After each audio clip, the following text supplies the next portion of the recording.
quand on partait de bon matin, quand on partait sur les chemins à bicyclette.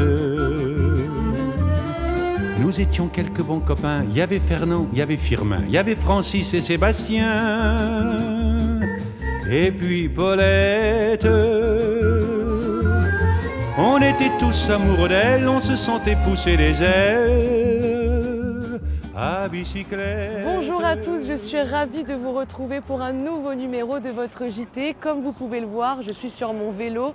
Je profite des derniers instants de l'été pour me balader sur les différentes pistes cyclables de la ville et aussi parce que nous allons parler vélo pour ce nouveau JT.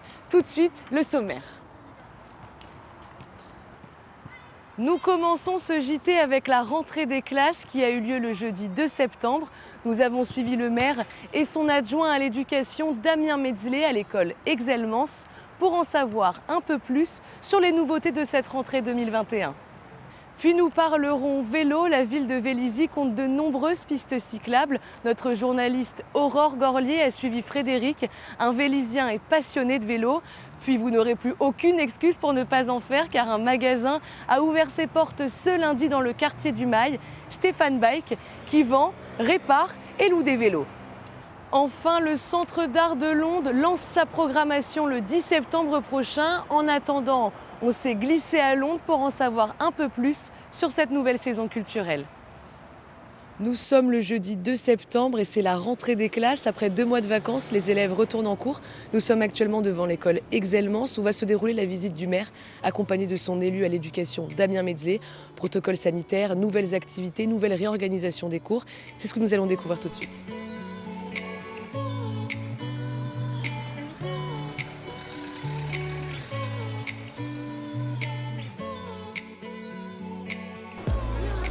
Après 2 mois de vacances, il est l'heure pour les écoliers de regagner leur classe et de retrouver leurs copains. Une rentrée scolaire pas comme les autres après 2 années sous le joug de la crise sanitaire. Les parents restent cependant optimistes pour cette nouvelle rentrée. Parce que l'année dernière, il n'y avait pas de vaccin. Et cette année, on s'est vacciné et on pense qu'avec le vaccin, ça va nous aider à pouvoir vivre normal comme on peut dire. Comme d'habitude, même si on a de masques. Mais voilà, on est un petit optimiste. Pour ce qui est du protocole sanitaire, les écoles de la ville vont suivre les règles appliquées par le ministère de l'Éducation nationale, à savoir garder les gestes barrières entre les élèves, port du masque obligatoire en intérieur pour les élèves en élémentaire et favoriser au maximum le lavage des mains. Mais la commune a fait le choix de ne pas installer de purificateur d'air dans les classes. Un dispositif jugé trop coûteux pour le peu de recul sur son efficacité.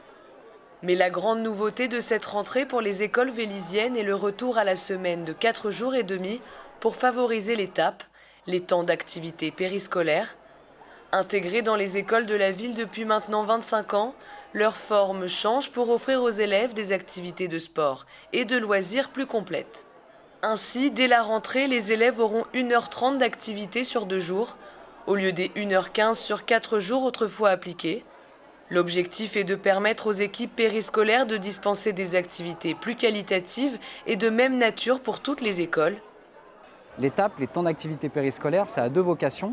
La première, c'est de concentrer la majeure partie des enseignements le matin parce que chez les enfants, chez les élèves, les chronobiologistes s'accordent tous pour dire que c'est les matins qu'ils ont le plus d'attention. Et la deuxième vocation, c'est vraiment de leur permettre de découvrir tout un panel d'activités, des activités culturelles, sportives, liées à la citoyenneté, à la santé aussi cette année, pour qu'ils se construisent, qu'ils se développent, qu'ils découvrent, qu'ils s'épanouissent tout simplement en dehors des apprentissages purement scolaires.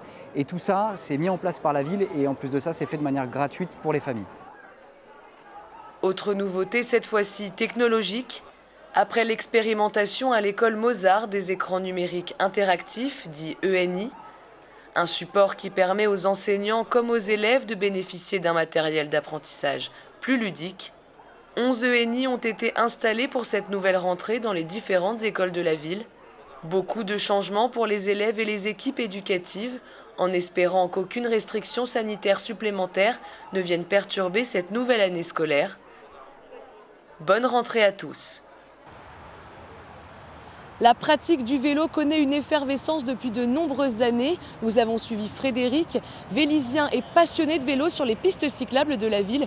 Puis direction Stéphane Bike, le magasin de vélo qui a ouvert ses portes au cœur du quartier du Mail. Un reportage d'Aurore Gorlier.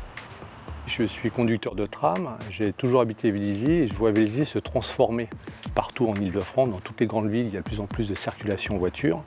Et j'ai remarqué que depuis que le tram existe, il est venu se greffer des pistes cyclables tout autour. Et à partir de là, je vois des gens, de plus en plus de personnes, prendre leur vélo, faire du vélo taf. Les pistes cyclables sont sympas, elles sont sécurisées parce qu'elles sont grandes, elles sont belles, on traverse on passe devant les moutons. En plus, on a un terrain de jeu sur Vélizy qui est assez extraordinaire.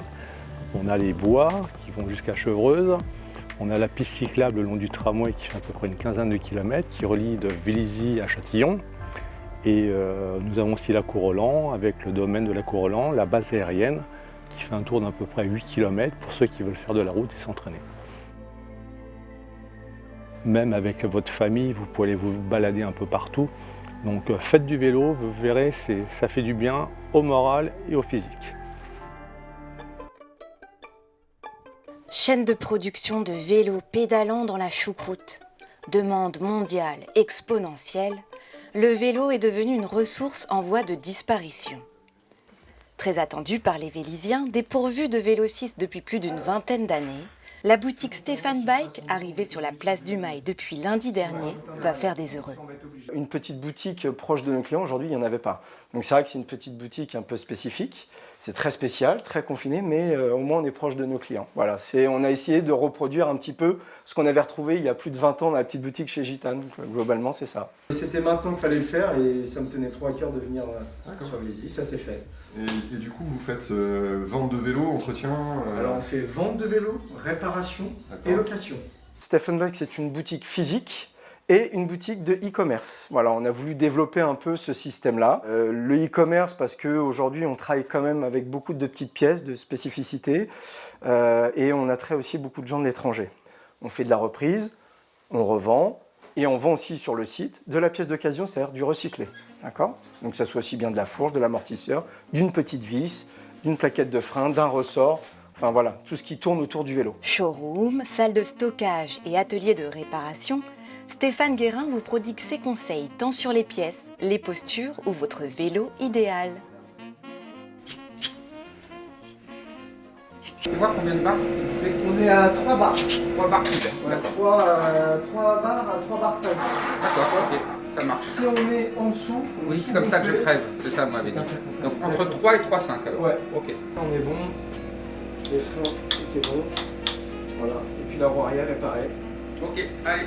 Allez. Go. VTT, vélo urbain ou trottinette, des 2 roues, il y en a pour tous les goûts et tous les usages. Du neuf, Stéphane a fait du stock. Du sur-mesure, il sait faire aussi. Mais sa spécificité, c'est la mécanique de précision. Avec lui, vous pourrez redonner une nouvelle vie à vos vélos collector. Alors la mécanique de précision, c'est tout ce qui est amortisseur et fourche sur un vélo, d'accord ? Il y a de l'air comprimé, il y a du gaz, il y a de l'huile, donc ça demande des spécificités. Il y a aussi tout ce qui est soudure, réparation de cadres. Aujourd'hui, on peut regarder, très peu de gens réparent les cadres. Nous, aujourd'hui, on est capable de récupérer des cadres carbone, aluminium et acier. Mais ici, en tous les cas, c'est clair, c'est d'abord, on essaye de réparer, et ensuite, si on peut mettre une pièce d'occasion, on la mettra. Ou si auquel cas avec le client on s'entend, on met une pièce neuve. Voilà. Stéphane, en attendant que les curieux viennent te voir, t'aurais pas un petit conseil ? L'astuce, c'est de pouvoir préserver son vélo aujourd'hui au maximum, parce qu'on sait que les pièces, c'est très dur à avoir. C'est bien graisser les chaînes, ça c'est primordial. Vérifier ses patins de frein, vérifier les disques ou les plaquettes de frein. On va dire que l'entretien général, vérifier ses pneus. Pour l'instant, c'est ce que j'ai, c'est la sécurité. Donc pneus, freins et chaînes, c'est-à-dire transmission, de bien les vérifier, de bien les huiler, de façon à pouvoir préserver les pièces. Eh bien, bienvenue pour cette activité. Et puis Merci plaisir. beaucoup. Stéphane Bike, ça promet d'être une affaire qui roule. L'Onde a rouvert ses portes le mardi 31 août et lancera sa saison le 10 septembre prochain. En attendant, nous avons rencontré sa secrétaire générale et le responsable du centre d'art pour en savoir un peu plus sur la saison qui vous attend. La saison sera lancée le 10 septembre prochain. Est-ce qu'on peut avoir un petit peu, savoir un peu ce qui va se passer à partir du 10 septembre prochain ici à Londres? Eh bien, on vient d'ouvrir nos portes mardi dernier, donc on est en pleine préparation de cet événement. Ça va être le premier événement de retrouvailles avec le public. On a appelé ça un week-end d'ouverture, parce que juste une présentation de saison, ça nous a semblé trop court pour les retrouvailles. Donc on va commencer avec la présentation de saison le vendredi 10 à 19h30, suivi d'un repas. Et ensuite, la billetterie ouvre dès le lendemain, donc samedi 11h. Pour ceux qui ne souhaitent pas se déplacer, tout sera en ligne. Et après, pour ceux qui aimeraient aussi prendre le temps de discuter avec nous sur les spectacles et qui ont besoin d'un peu plus de conseils, on va les accueillir sur place. Enfin, toute l'équipe sera là à partir de 11h. Et ensuite, on va prolonger ce week-end avec un spectacle et un vernissage. Donc le spectacle va jouer 2 fois, samedi soir à 18h30 et le lendemain matin à 11h dans des lieux différents de la ville. Donc il s'agit d'une déambulation sous casque. C'est un spectacle vraiment tout public, très très ludique qui nous raconte l'histoire de la danse. Donc on va danser, je ne vais pas dévoiler les lieux, mais aussi bien en ville qu'en forêt. Et alors, donc là on sait très bien que tout a été un peu secoué, chamboulé depuis 2 ans. Est-ce que c'est justement ces périodes d'arrêt, de confinement, elles ont stimulé une nouvelle forme d'émergence d'écriture ou de nouveaux spectacles? Sur les nouvelles formes, je pense qu'il y a aussi une forme d'adaptabilité par rapport à certains projets. Je pense là à une résidence et une commande photographique qui a été initiée par l'Onde auprès de la photographe Valérie Jouve, qui est, si on veut, un pendant du travail qui avait été réalisé par Arnaud Varaille, qui va commencer à partir d'octobre. Un projet qui va vraiment s'ancrer sur le territoire Vélizy et Versailles Grand Parc à un certain niveau, une exploration de la ville que la photographe va mener sur plus de 6 mois à Vélizy et avec le théâtre aussi, avec le centre d'art. Et ça va être le cas aussi d'une exposition de jeunes plasticiens qui se tiendra à partir du mois de novembre, un collectif d'artistes qu'on a souhaité inviter aussi pour soutenir la création à ce moment-là, le collectif Le Wonder qui va venir travailler pendant plus de 2 mois sur le centre d'art à la suite de l'exposition qui sera inaugurée le 18 septembre, l'exposition qui pour le coup est si on veut reporter Les Résistantes, l'exposition de la commissaire Nathalie Archdorfer. On est vraiment dans une lignée, une forme de prolongation des saisons précédentes, tout en trouvant aussi de nouveaux modes d'accès pour les publics au sein du centre d'art et du théâtre. On a fait le choix de reporter un certain nombre de spectacles, puisque c'était des promesses qui ont été faites au public, et pour nous c'était très important de pouvoir les présenter. Et on a la chance de pouvoir inviter un certain nombre d'artistes comme Diane Reeves, Eric Truffaz, Sophia Aram pour l'humour. Au niveau de la danse, heureusement, on aura Peeping Tom avec le spectacle Diptyque, Kyle Abraham, voilà, donc des artistes aussi internationaux. Je ne dévoile pas tout. Et puis, effectivement, on a laissé aussi la place à la nouveauté. Mais pour ça, il faut venir le vendredi 10. Et justement, pour terminer cette interview, est-ce que vous avez un mot à dire aux Vélysiens, en plus de l'annonce de ce lancement le 10 septembre prochain? Est-ce qu'il y a quelque chose que vous aimeriez leur dire? Leur centre d'art rouvre ses portes. Un petit mot pour les Vélysiens. Derrière nous, vous voyez l'affiche de la nouvelle saison, 21-22, et elle exprime notre état d'esprit. On passe d'une année blanche à la couleur. Voilà, ça a été une année sans rencontre avec le public, mais avec aussi beaucoup de travail en coulisses, beaucoup de compagnies qui sont passées en résidence et dont on va découvrir les spectacles sur scène cette année. Donc voilà, on espère que ça va être un feu d'artifice et on les attend nombreux. Léo, un petit mot. Oui, alors moi juste un dernier mot, parce que c'est vrai qu'il y a une particularité moi dans mes fonctions, puisque je suis arrivé il y a 6 mois et que je n'ai pas eu encore la chance de voir ce centre d'art et l'Onde de manière générale ouvert. Et dans le projet que j'avais présenté, j'avais quand même mis au centre cette très belle structure qui sont les Amis de Micro-ondes, qui avait été créée par mes prédécesseurs. C'est un point que je voudrais vraiment remettre en avant, remettre aussi en activité après ces presque 2 saisons blanches. Donc voilà, à l'occasion du week-end d'ouverture, j'aurai un petit stand dans la guérite du vestiaire du théâtre pour présenter un peu quelles vont être les actions et le programme assez riche qui est prévu sur la saison qui vient. Donc j'ai hâte de vous y accueillir. Mais merci beaucoup à tous les deux d'avoir répondu à mes questions. Merci à vous. Votre JT est maintenant terminé. Merci beaucoup de nous avoir suivis. Vous pouvez voir ou revoir ce JT et toutes nos actualités sur notre site internet ou sur nos pages Facebook et YouTube. Et en attendant, je me remets en selle et je vous souhaite une très bonne semaine. À la semaine prochaine.